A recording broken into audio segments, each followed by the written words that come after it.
fuck Donald Trump? Can I get a fuck Donald Trump?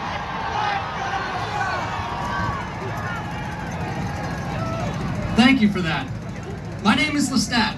I'm with the Minnesota Abortion Action Committee, aka MANAC, and if you haven't heard of us, we're an intersectional organization focused on reproductive rights, combating crisis pregnancy centers, which are fake clinics that prey on the vulnerable to dissuade them from obtaining abortions, gender-affirming care advocacy, and menstrual health care. We hold weekly meetings on Thursdays at 6 p.m. at the Lucy Parsons Center in the Standish community. So, one thing I'm extremely proud of MANAC for is the fact that they are so inclusive of people from different backgrounds. It is not uncommon to see people of different gender identities and cultural backgrounds both at our meetings and our actions. This is important to me as I am a transgender woman who cares deeply for the reproductive rights of all.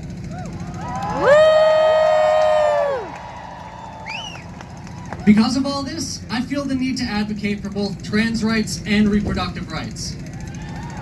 On the topic of trans rights, a recently proposed rule to the Affordable Care Act, named the Marketplace Integrity and Affordability Rule, includes an amendment that would allow insurance companies, as well as states, the ability to deny coverage for gender-affirming care. Shame! Shame! If this rule gets passed, it would set a precedent for gender-affirming care to be banned completely.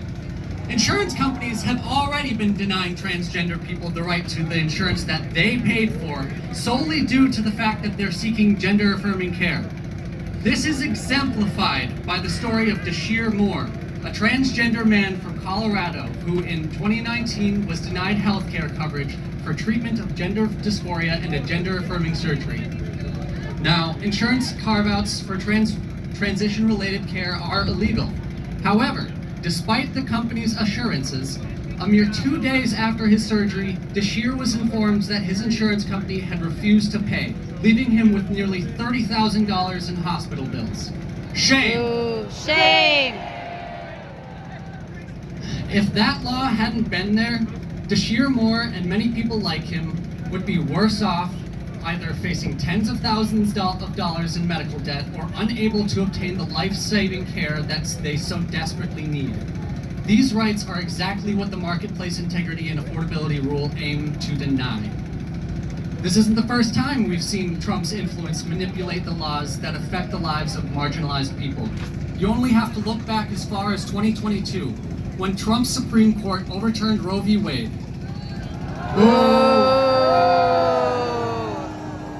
This decision opened up the ability for insurance companies and states to just outright ban abortions, and since then, more and more states are joining in on this effort to do so.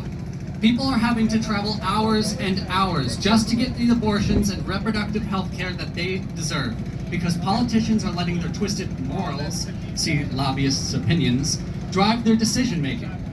And now we're starting to see the same results for transgender health care as well. Now, Minnesota is considered by many people to be a transgender and reproductive rights sanctuary state, and I'm immensely proud of that fact.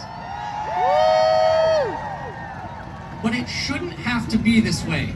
People shouldn't have to beg for life-saving care, whether that be abortions, gender-affirming surgeries, or anything in between. Our rights to our bodily autonomy should be enshrined in gold.